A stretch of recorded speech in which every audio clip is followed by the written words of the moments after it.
so-called enemies were watching.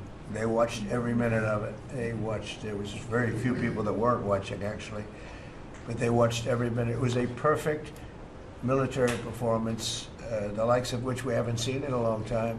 I mean, if you compare that to the same country, the hostages from years ago, Jimmy Carter, it was unfortunate for Jimmy Carter. He was a nice man, but with the helicopters going down, the sandstorms, the prisoners, they got captured, then the election and the prisoners and Reagan and all the problems.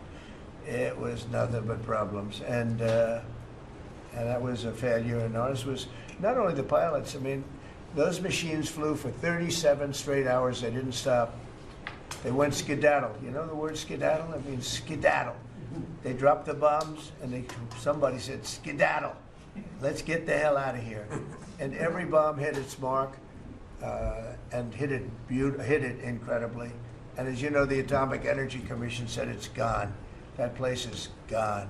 We had a lot of fake reporting, mostly from CNN, where the scammer writer, a writer for CNN, who should be fired, by the way, she was involved with the 51 fake intelligence agents, if you remember that. She did that story, created a story out of it. She created a story out of the laptop from hell, saying it came from Russia, but it actually came from Hunter Biden's bedroom, or worse. Just a scammer, and she's still at CNN, which is pretty amazing.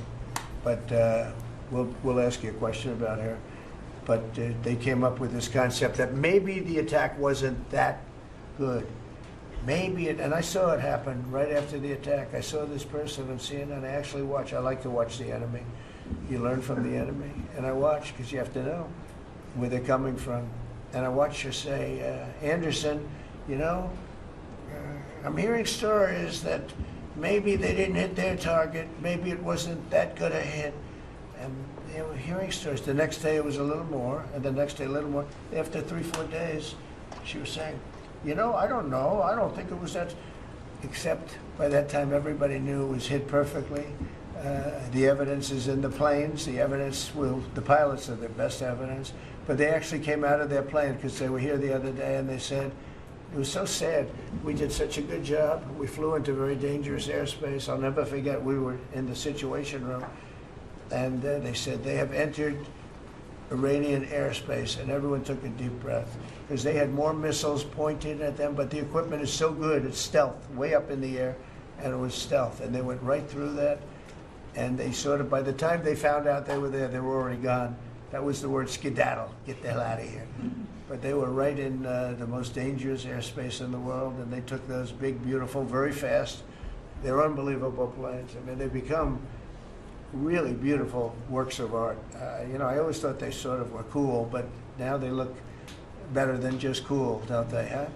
But they dropped the loads, and literally they would hit, if you look at this table, from here to there, they had a half a refrigerator door is the way to best explain it. Take a refrigerator door, average size, cut it in half. That was their target. They hit every single one. Then we had 30 missiles, Tomahawk, shot from submarines 300 miles away. Every one of them hit their target. It was a perfect mission. Then they came back, almost 37 hours.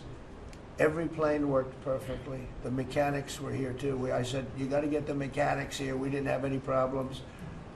If you remember, they had a lot of problems with the helicopters, but they did fly through a dust storm, which they shouldn't have done. Sometimes you say, let's go back and try it on a nicer day. Dust and sand don't work well with helicopters, if you know much about helicopters, but that was a horrible embarrassment to us.